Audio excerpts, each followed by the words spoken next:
Hi, everyone, and welcome to this month's mug session. Our topic is on price and market trend report. The mug series has been created to guide InsideTrack current and future users to maximize the full power of InsideTrack. So for our newcomers out there, this is a monthly series happening the last Tuesday of every month at 2 p.m. Each session features a different core InsideTrack report or tool, and that information is shared to you through a live demo, an actual master user. And our goal here is to make you feel really equipped to utilize all that InsideTrack offers you.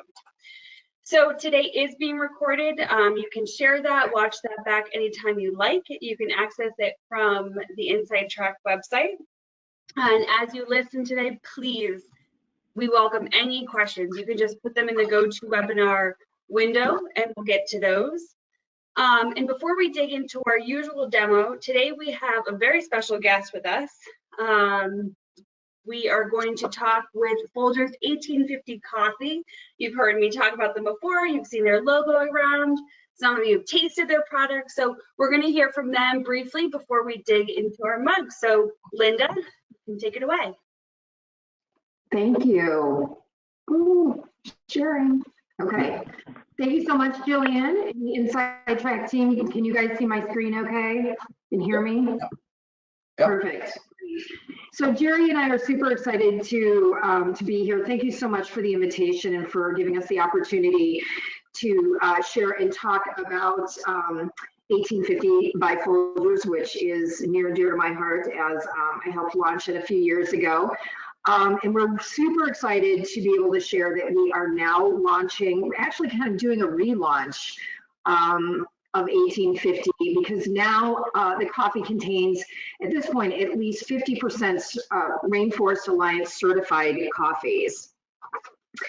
So coffee, we know, is a no-brainer, right? So people love it, whether they're at home or they're away from home.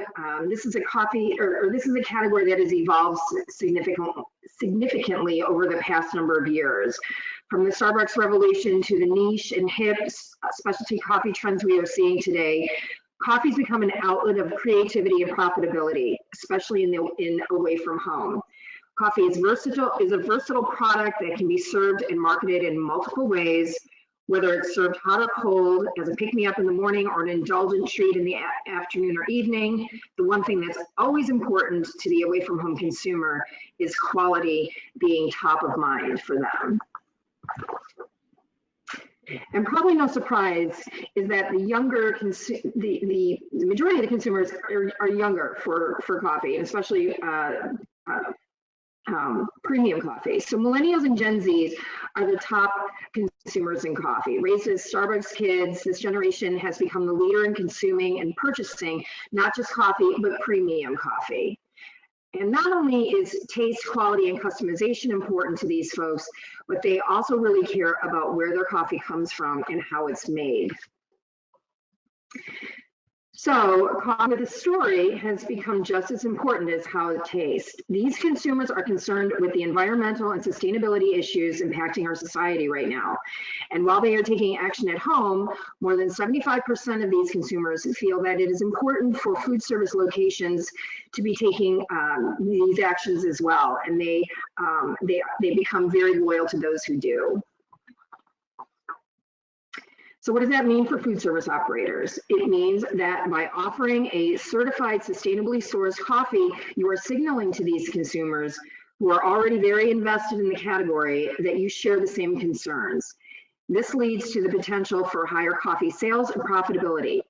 62% of consumers are more likely to dine at establishments that share their sustainability concerns, and 60% of millennials and Gen Zs cite environmental friendliness as a top factor in making purchasing decisions. So how can we help? Ta-da! 1850 Coffee is rooted in crafting coffee that stands strong in body and character. Being strong in character means protecting the environment, ensuring farmers who grow our beans are trained in good agricultural practices, and being transparent with our business practices. We go beyond coffee to improving lives of the farmers and those who have grown it for generations. We seek solutions to meet the world's growing consumption of coffee while protecting our natural resources, because we know that doing what is right for the planet matters to consumers and operators alike. And our Rainforest Alliance certification partnership and commitment is just part of this journey. So what does that partnership look like right now and in the future? Well, right now at launch, our 1850 coffees all contain at least 50% RA certified coffee beans, with the commitment that by 2024, so just 3 years, we will be at 90% certified RA coffee. So what does our packaging look like? So at launch, all of our packaging on all of our products contains the brand logo that you see there on the left. So utilizing the Rainforest Alliance frog and certified coffee, but with the disclaimer that we are at 50% certified coffee. That is a requirement by RA, that if you are not at 90% or above, that you have to indicate where you are in that journey. And so every year we will be adding more and more, but at launch we are at 50% or above. So by 2024 and beyond, we will have the look that you see there on the right with the new logo. So what does this mean for the brand? Well, with the addition of Rainforest Alliance certification, we are simply enhancing what are already carefully crafted blends steeped in the heritage of Folgers coffee manufacturing expertise. Offered in 3 unique blends from light to dark roasted in 2 drop sizes, offering a 2.5 ounce for half-gallon brews and a 9 ounce for a 1.5 gallon brews, we are able to meet the needs of food service operators in almost every occasion. By the way, 1850 Liquid, launching in May of 2022, will also be RA certified. So why does certification matter? Well, Technomics says that operators have the potential to drive visits/sales and warrant a premium price if they are proactive about communicating their sustainable and social initiatives. 67% of consumers will try a product from a brand with a good reputation. 81% of consumers rank trust of a brand as a key buying consideration. And sales grew 5.6 times faster for products that had on-pack sustainability claims than those that did not. So when you think about their customer base, ask yourself these 3 things. Are they losing traffic? Are they losing revenue? Are they losing relevancy? And see if there's an opportunity to help them build and grow their business by serving our 1850 RA certified coffees. And that was it. Any questions? I don't think so just yet, but we'll collect them throughout, let you know if anything comes out at the end. Thank you so much, Linda, for sharing that, and thank you to Folgers 1850 for working in coordination with the mug. For anyone that was listening to this, there is a PDF in the handout section if you are interested in more information. There's also a link in the chat, so if you want to find out how you can get this product in your operation, possibly a sample, reach out to us there. And now we'll kind of get started with our usual mug. We have Brian from Xanterra Travel Collection here with us as our master user, Tyler Delaporta from the InsideTrack team, who's going to launch into our demo. But first, I'll turn things over to Scott to kick it off. Great. Thanks, Jillian. And thanks, Linda. Hey, and before I kick off InsideTrack, I got my fingers on the 1850 coffee, even though good or bad for the staff out here. And I've been drinking it all morning, and it's really is. And you guys are only going to put coffee in my body, but this stuff is really great. So great to hear about the environment, but it tastes phenomenal. So thank you. We have so many new users that joined the conference today. Brian, no pressure. I just want to take a quick moment because there are a lot of new people that joined that maybe might think about using InsideTrack, but at a high level, we are the procurement technology for the hospitality industry. We know the best procurement negotiations and practices are all driven by high quality data. So, you know, InsideTrack is devoted to providing our customers with resources to make better, faster, informed decisions. This is why we are constantly developing our software. So if you don't see something today that's we're going to show you, you've thought about doing something different, let us know. We have IT programmers on staff. They can help develop it. And that being said, Ty, jump into my favorite report, the price trend market report.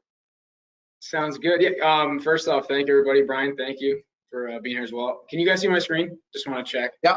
Okay, Yep. Perfect.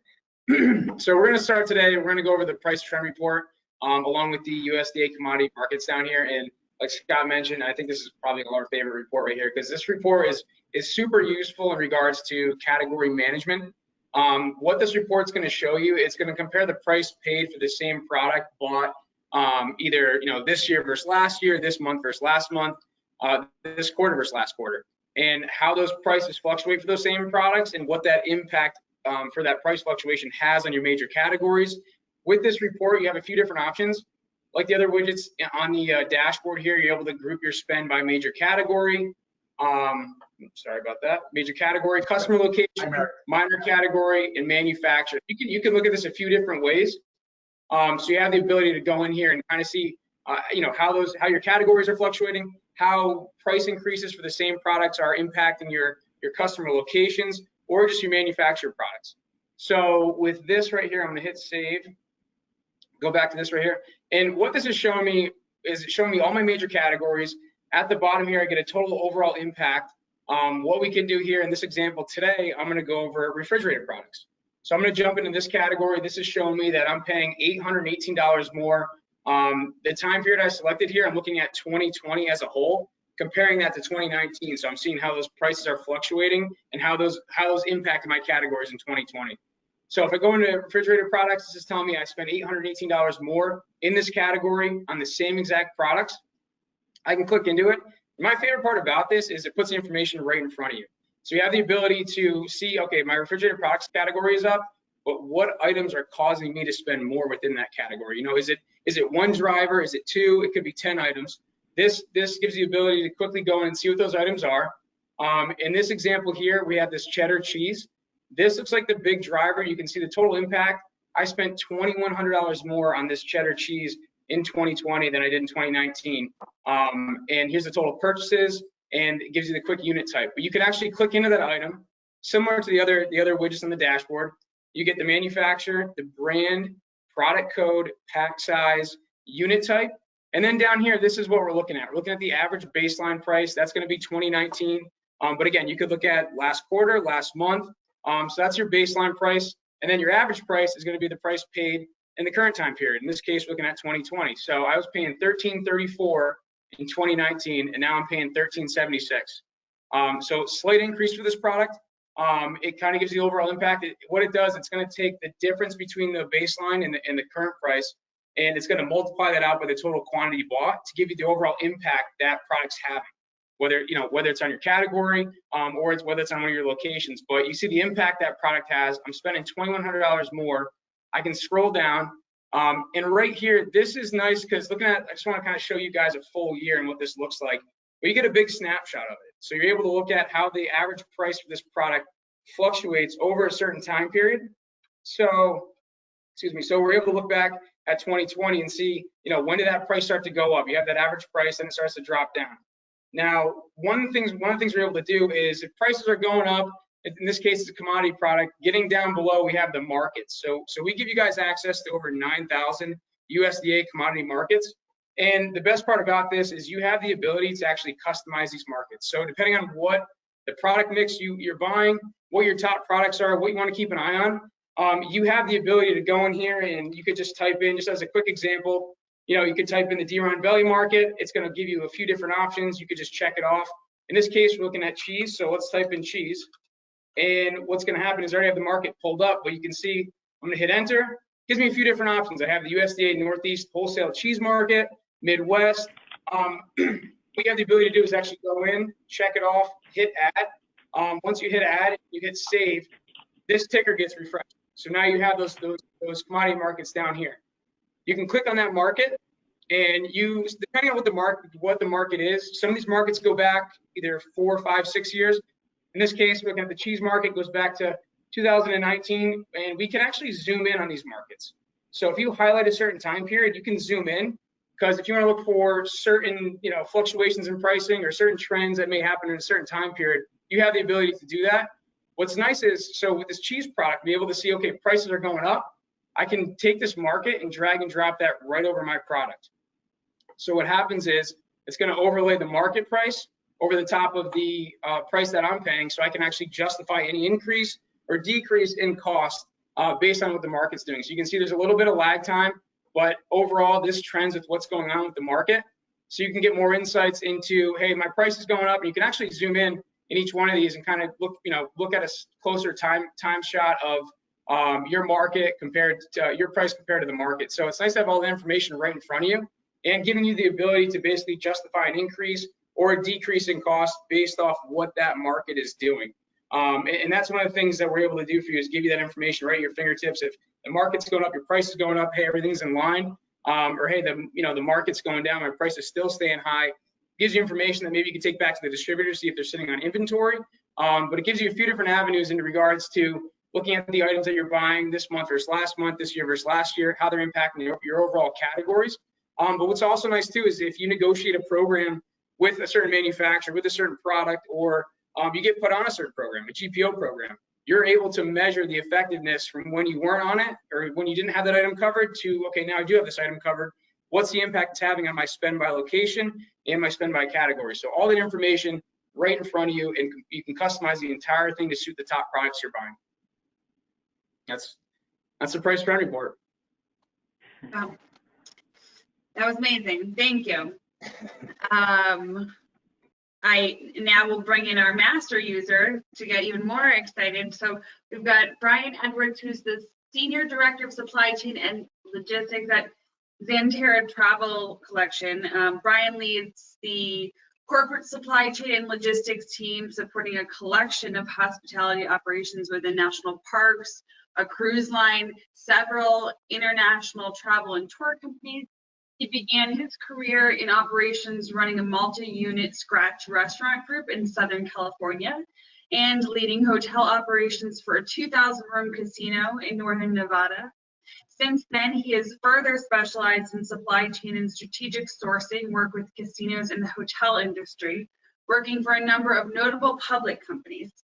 He favors a highly collaborative and transparent business partnering approach where data-driven decision-making and recommendations are used to ensure sourcing activities and other value-add work is targeted, efficient, measurable, and easily communicated to stakeholders. So with that, Brian, Tyler has a whole bunch of questions for you today so we can dig into how you mastered the use of InsideTrack for those data-driven decisions. Great. Yeah, Brian, thanks again. Thanks again for being here. Thanks for having me. So just jump into it and ask you a couple questions. First question, can you talk about how your team uses the price and market trend report, and also what aspects have been most helpful to the operation and purchasing? Sure. Yeah, and I think it's helpful to have a little bit of context too about the type of operation that we are. So as you heard from Jillian's summary there, we're sort of a group of very independent properties that are very authentic and true to place. So whether you're at Yellowstone National Park or the Grand Canyon, for example, you want, especially in the F&B side of our business, you want an experience that's authentic, it's true to place, it's very reflective of where we are. We also have a real stewardship model built into our supply chain where we leverage a lot of local items, a lot of regional items. We've got a commitment to our community. We have a commitment to Mother Nature and sustainability, also the National Park Service. So it's important that our items are determined in many cases locally. As a result, when we look from a corporate perspective at those items, we need as many tools as we can put in our toolbox to help us understand what's going on with our costing, how that's impacting our P&L across the board. And more importantly, we need a quick reference tool because with great data could come sort of great risk as well. Lots of information overload, and I have a relatively small team like I'm sure most folks do these days. And so what's important for us is that we get access to information that we can do something with quickly. We can drill into it very quickly, just as you showed a moment ago, Tyler, where I see an area, let me get a little bit further in the funnel and identify where that opportunity is, and let me now really drive some action out of that, whether it's commodity mitigations, whether it is new negotiations, what have you. We're looking for all the tools we can get at our fingertips that allow us to, in an hour's worth of work, identify an opportunity, put a plan in place, and then put to task some action to help mitigate those risks. I think the other thing that's really important is when we talk about the data that we're working from for these reports, it's our distributor data, and in many cases, it's near real-time data. So that allows me, if I run that report for a relatively narrow period of time, let me look at this date range, what's the last month, the last custom period of time, whatever is important to us, compare that to a relevant baseline period.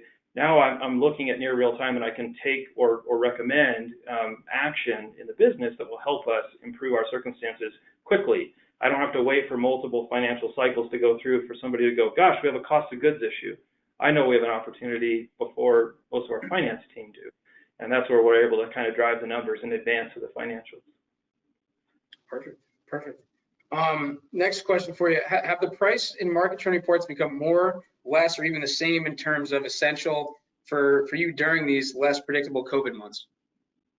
No doubt, yeah. So I think, like many of my peers, we're all being asked to do more with less these days, and I think the need to, everybody, certainly in the restaurant industry, especially, and hospitality industry, have experienced real distress over the last year and change. And I think anything we can do to improve our circumstances, right, drive more profitability. Maybe we can't always drive the top line, but what can we do to make sure that everything we are doing is profitable?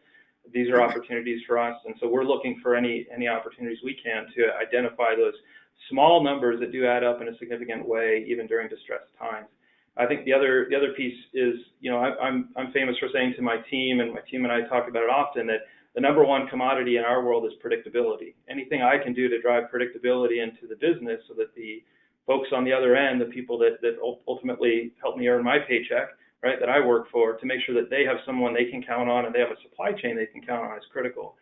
To the extent possible that I can use tools like this to help me understand trends that are changing that circumstance, that are moving me away from predictability or moving trends in a direction that aren't favorable, especially during COVID, it's really allowing us to no longer fly blind. We don't depend on financials. We no longer sort of wait for someone to raise their hand and say, I've got a problem. We're proactively addressing circumstances to get them back into that predictable space as soon as possible. Perfect, perfect. So next question for you. Can you walk us through what you and your team do if you uncover trends that are not in your organization's favor through this report?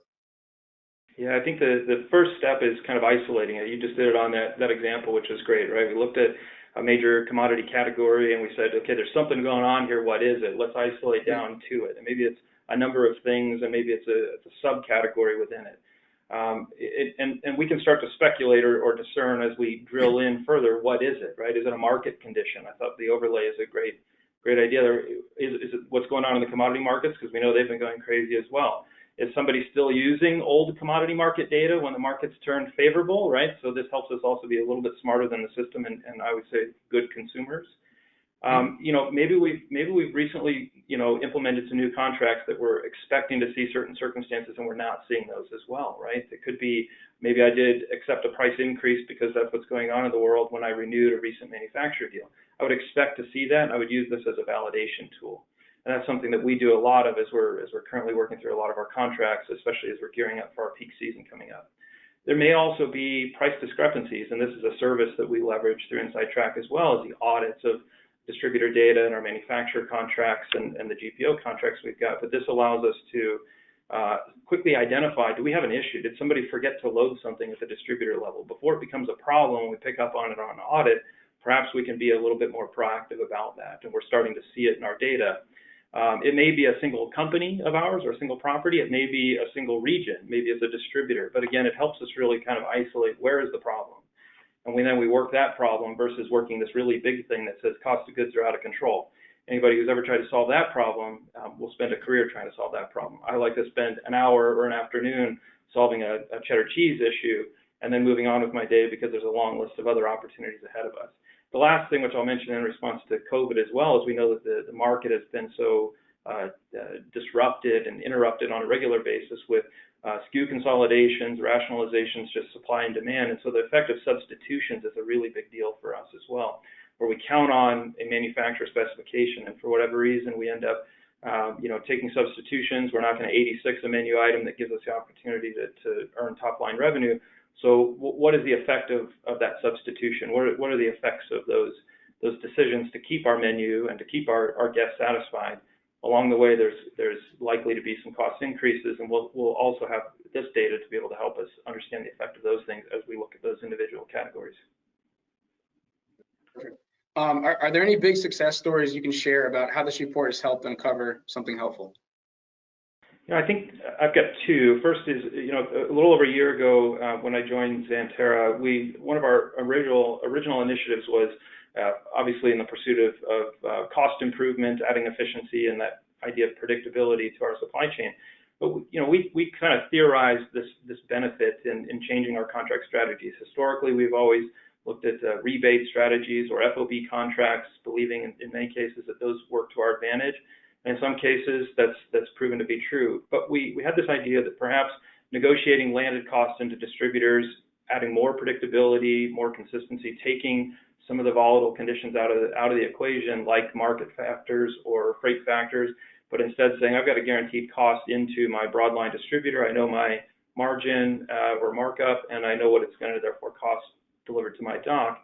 And so what we really did is we used this data over time to help us inspect a lot of those contract strategy changes and validate that was the right decision to make, that along the way that we were able to mitigate a lot of costs, that because when we looked at those trends, what we were seeing a lot of times in our case was regionality working against us, where we would see a significant increase in a center of the plate category, but as we followed the thread, it was always in the same region, right? It was perhaps the item had no issue in 3 regions we were in, but in one particular region where we happen to do most of our seasonal volume, it was really killing us, frankly. And so what we did was we negotiated a strategy to help soften that.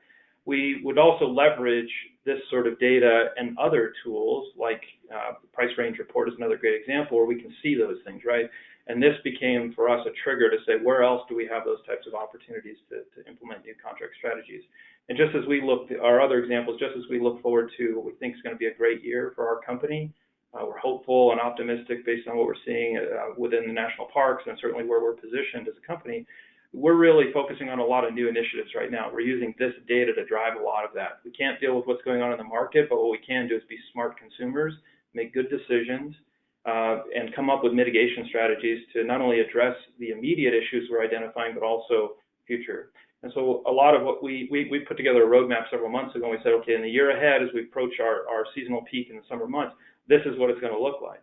This data is having us rethink that on a fairly regular basis, where we're looking in near real time again, saying something else is popping up. Let's solve that problem, because that's going to be far more impactful, because we know our mix and we know where our dollars are really going to be spent in the year. So this has really helped us kind of pivot appropriately. Perfect. Yeah, and that kind of leads me to my next question. I know you mentioned the price range report, but what are some other tools and reports outside of this one that you and your company rely heavily on?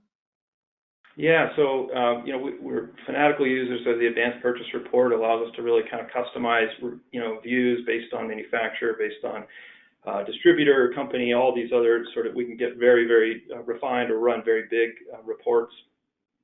That's always very helpful when we're sort of trying to tell a story and digging a little bit deeper. The price range report, I think, is one for us when we look at those contract strategies I mentioned a moment ago is important. Other tools too, like my friend Tim is very fond of this report as well, the price volume variance report, right? This is a great story that tells us what's the effect of these increases. Is it a symptom of volume, we're buying a lot more of it? Is it a symptom of cost? Is it perhaps both, right? And really understanding those circumstances, which I think rounds out a lot of the data we're seeing here, like the cheddar cheese example. We know that there's a cost influence, but what if there was also a volume influence? That year over year, we're, in addition to spending more per unit, we're also buying more of it, right? This helps us then go back to our operations stakeholders and say, we've got a problem, right? The commodity markets are doing what they're doing, and I can only do so much from a contracting perspective. What can we do from a menu programming perspective, or if we've got employee dining room or buffets or whatever, where we can pivot and change our menu to then lean into other items that are going to be more profitable for us. So that's a big one. We really appreciate that. It also helps, certainly for my team, to be good stewards and partners to the business, where we're allowing them to stay in the loop, right? That idea of transparency and easily communicated circumstances. Here's what's happening and here's why, right? Without there being a massive report, I just send them instead of the storytelling opportunity. The last, which we use a lot these days, is the distributor inventory piece, and that's an area for us that we're spending a lot more time on these days as our distributors are going through a lot of changes. Some of that's being driven by manufacturers, some of that's being driven by the distributors, some of that's being driven by our own demand or our own mix changes. And so what we're really doing is focusing on understanding what inventory is available to the distributor at the time of, what their outlay looks like. You mentioned a moment ago, are they sitting on a lot of inventory at an old cost? These are the types of things that also give us another lens into kind of our circumstances that are very bespoke and personal to us, that allow us to be much smarter consumers. And lastly is, we obviously spend a lot of time leveraging the contract and rebate details within the application as well, so that we have all of our contracts there as a repository. We're doing our renewals through there. Same thing with rebates, and then inspecting what's on contract and what's not on contract, where we have opportunities to pick up additional savings. Awesome. Well, thank you again. Jillian, that's all I have on my end. I'm not sure if the audience has any questions they want to ask or. Yes, they sure do. And thank you, Brian. It's nice to hear your experience, and in a world with so many unpredictable everythings, it's great to hear how you're using that data to be in control of your own decisions for your operations. So one question that came in from the audience is for Tyler, and can you set threshold, or can threshold notifications be set within those reports? Threshold notification. So if you hit like a certain impact level, or is that? I think we're gonna have to make assumptions by the meaning of this question. So can you set thresholds within what you're looking for market dropping? I mean, in regards to the markets going down, I mean, another part we can do is alerts. I mean, we can alert when. Yeah, that might sounds more like an alert, where you can be alerted on when something's going down or going up, and we can manipulate that to suit anything on this dashboard, whether it's a market, whether it's a category or item. Within that trend report, we can set that. So I'm not sure if that answers the question, but. Gotcha. Yeah. So for example, like when you were going to the cheese, Yep. Can you set it to notify you when it goes over a certain price? Yeah, we can set it. We can set a threshold. Yeah, if that price increases on that cheese versus you dragging the market in, but we can send you a notification that said, hey, cheese went up 10%, 5%, and you'll get that notification right in your inbox and right in your portal when you log in. We can do it at percentages and price, so, yep. Yep. Awesome. And then the next question is, will the price train widget be viable if order guide changes, or and there's no exact product history from a prior year? Yeah. It only matches same products. Go ahead, Ty. Yeah. So yeah, it would have to be the same product. Now, if you bought that, if it's a new product in the order guide and maybe you've had it for a shorter time period, you could do a week over week trend report for that specific item. It will compare. Yeah, go ahead. There's one thing you can do with that is Brian was talking about his favorite report, the volume variance. So even though you won't see price impact in that item, you'll see a new item being bought with more volume. You can say, boy, my costs are going up. I didn't buy it last year or last week, but I bought this new product and I bought a truckload of oil. So we can measure it that way. Perfect. And then the next question is there a way for me to filter products I want to monitor specifically? For example, if I want to stay on top of glove costs only, is there a filter I can set up? Yeah, no, that's a great question too. And I wanted to also you guys can still see my screen, right? No. We can give it back to you real quick though. Yeah, if you don't mind, just show you real quick. I thought you were kidding.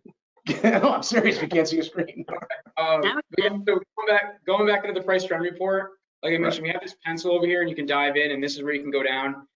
You have, as I go down here, we have distributor, customer, and then we get into categories. You could type in gloves and bulk gloves just to show you your glove category in here as well. So you can go in and actually filter that and set a few more parameters within that report, and then hit save.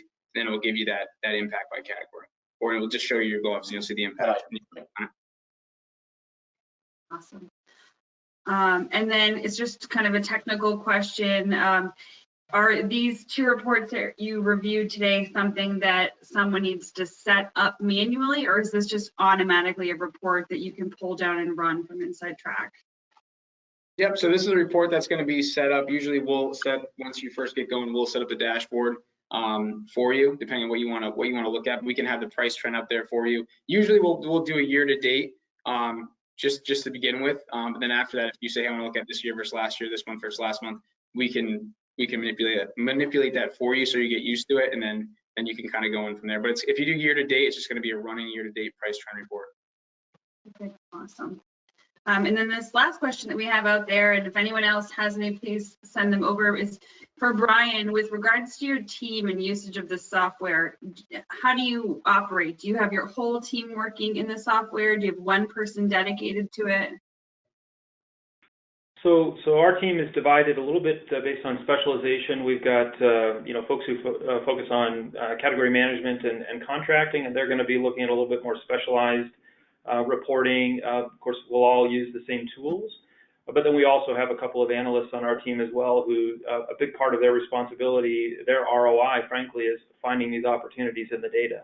And great data, the ability to distill it very quickly down to actionable work, then gets passed off to someone like myself or my category management folks to be able to turn into an improvement or mitigation strategy. Wonderful, thank you. That looks like it's all we have for questions for now. So Brian, Linda, Tyler, Scott, thank you so much for all the information you shared today, and everyone that tuned in, thank you for joining us. Don't be too sad that it's over today, because we will meet again next month. We're meeting on Tuesday, May 25th at 2 p.m. And that's going to be a special edition of the mug. We're going to talk about the new tools and features that are coming out. In that session, you'll get an overview of all the latest and greatest the team has been creating. As we mentioned earlier, these tools get created based on your feedback. So please share with us any thoughts and holes that you're finding or needs, and that's what fuels the new reports and widgets that are created. If you attend 6 or more sessions, you're still in the running for those espresso machines, so get signed up. You can register from the link showing on the screen right now. And then anyone again interested in that 1850 coffee, you can hover your phone over that QR code and it'll bring you to a browser, and you can contact us for more information, and we'll get you hooked up with the 1850 that Scott was sipping and so high. It's cold. So thank you, everybody. Have a great rest of your day. We appreciate you joining. Thanks, everybody. Thanks, guys. Bye.